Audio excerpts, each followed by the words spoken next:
এটা নতুন ৰেচিপি বিৰাট সোৱাদ আৰু বনাবলৈ তেনেই সহজ আপোনালোকে দেখি গম পাইছে আজি ছাগলী মাংসৰ ৰেচিপি এটা লৈ আহিছোঁ আৰু ৰেচিপিটো মই বনাম কুকাৰত একেবাৰে সহজতে হ'ব আৰু খাবলৈ খুব সোৱাদ হ'ব আশা কৰোঁ আপোনালোকে মোৰ ভিডিঅ'টো চাই ভাল পাব আৰু ভিডিঅ'টো শেষলৈকে চাব বুলি আশা কৰিছোঁ এইফালে মই গোটেই বস্তুখিনি যোগাৰ কৰি লৈছোঁ আৰু মাংসখিনিও ধুনীয়াকৈ ধুই লৈছোঁ এয়া চাওকচোন তেল গৰম হোৱাৰ পিছতে মই দুখিলা তেজপাত আৰু কাটি লোৱা পিঁয়াজখিনি দি দিছোঁ আৰু ইয়াতে মই ধুই থোৱা আমাৰ মাংসখিনি ধুনীয়াকৈ এড কৰি দিছোঁ আৰু এইখিনি এড কৰাৰ পিছতে আমাৰ মছলাখিনি ডাইৰেক্ট মই ইয়াতে দি দিম কাৰণ মছলাখিনি মেইন হয় আৰু একেবাৰে সহজতে যিহেতু বনাইছোঁ মছলাখিনি মই একেবাৰতে বনাই লৈছোঁ আৰু মছলাখিনিত আছে ৰচুন আদা পিঁয়াজ তাৰপিছত আছে ইয়াতে বিলাহী দুটা আৰু মছলাৰ ভিতৰত গৰম মছলা ধনিয়া পাউডাৰ জিৰা পাউডাৰ আৰু অকণমান মিট মছলা দিছোঁ হালধিও একেলগে দি দিছোঁ মই আৰু ইয়াতে দালচেনি আৰু দুটা ইলাইচি দিছোঁ আৰু সোৱাদ অনুসৰি নিমখ দি এইখিনি ধুনীয়াকৈ ৰঙা হোৱাকৈ ফুটিবলৈ মই হিলাই আছোঁ আৰু যিহেতু মই কুকাৰত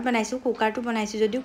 কুকাৰটো আমাৰ ডাঙৰ অকণমান মেলাহী কুকাৰ সেইকাৰণে কেৰাহীৰ দৰে কাম কৰিছে আৰু একদম ধুনীয়াকৈ ৰঙা হোৱালৈকে মাংসখিনি ফুটিবলৈ দিছোঁ আৰু মাংসখিনি যেতিয়া ফুটি হৈ গৈছে তাতে মই আমাৰ আলু আৰু ওলকবি দি দিছোঁ ওলকবি আৰু সৰু আলু গুটি দিছোঁ মই ইয়াত আপোনালোকে ডাঙৰ আলুও দিব পাৰে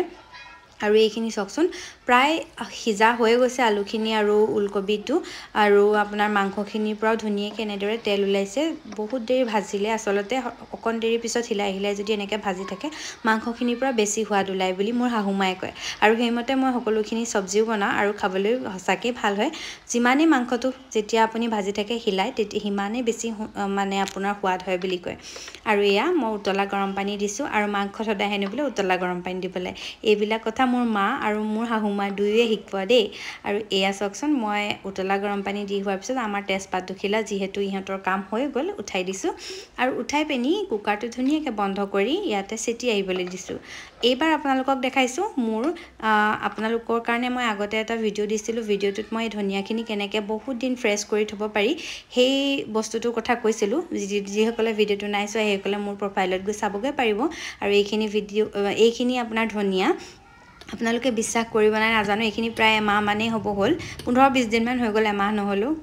কিমান ফ্ৰেছ হৈ আছে চাওকচোন এইটো টেকনিকত যদি আপোনালোকে ধনিয়া ফ্ৰিজত থৈ দিয়ে বহুত দিনলৈকে ফ্ৰেছ হৈ থাকে আৰু যিহেতু এতিয়া ধনিয়াৰ ছিজন শেষ হৈছেগৈ মই সৰহকৈ আনি এনেদৰে ফ্ৰিজত থৈ দিওঁ আৰু এয়া আমাৰ কুকাৰে চিটি মাৰিলে আৰু এয়া চাওকচোন আমাৰ মাংস প্ৰায় হৈছেগৈ এতিয়া কুকাৰটো চিটি খোলাৰ পিছত মই আকৌ ধুনীয়াকৈ একদম ল' ফ্লেমত 15-20 মিনিট সিজাইছোঁ তাৰপিছত আমাৰ কাটি লোৱা ধুনীয়াকৈ সেউজীয়া হৈ থকা আমাৰ ধনিয়া ফ্ৰেছ ধনিয়াখিনি ওপৰত দি দিছোঁ আৰু একেবাৰে শেষত যেতিয়া নমাবৰ সময় হয় তেতিয়া 2 চামুচ ধুনীয়াকৈ ঘি দি দিছোঁ আপোনালোকে গৰু ঘি ঘৰত বনোৱা দিব পাৰে বা যিকোনো ব্ৰেণ্ডৰ আনি থোৱা ঘি দিলে খাবলৈ বিৰাট বেছি সোৱাদ হয় আপোনালোকে আশা কৰোঁ এনেদৰে এবাৰ ছাগলী মাংস বনাই খাই চাব বহুত বেছি সোৱাদ হয়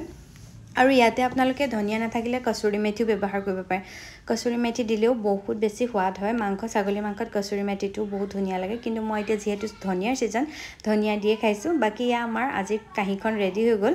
আজিৰ ৰেচিপি ভিডিঅ'টো এইখিনিতে সামৰিছোঁ যদি ভাল পালে চাই লাইক কমেণ্ট আৰু শ্বেয়াৰ কৰিবলৈ নাপাহৰিব নমস্কাৰ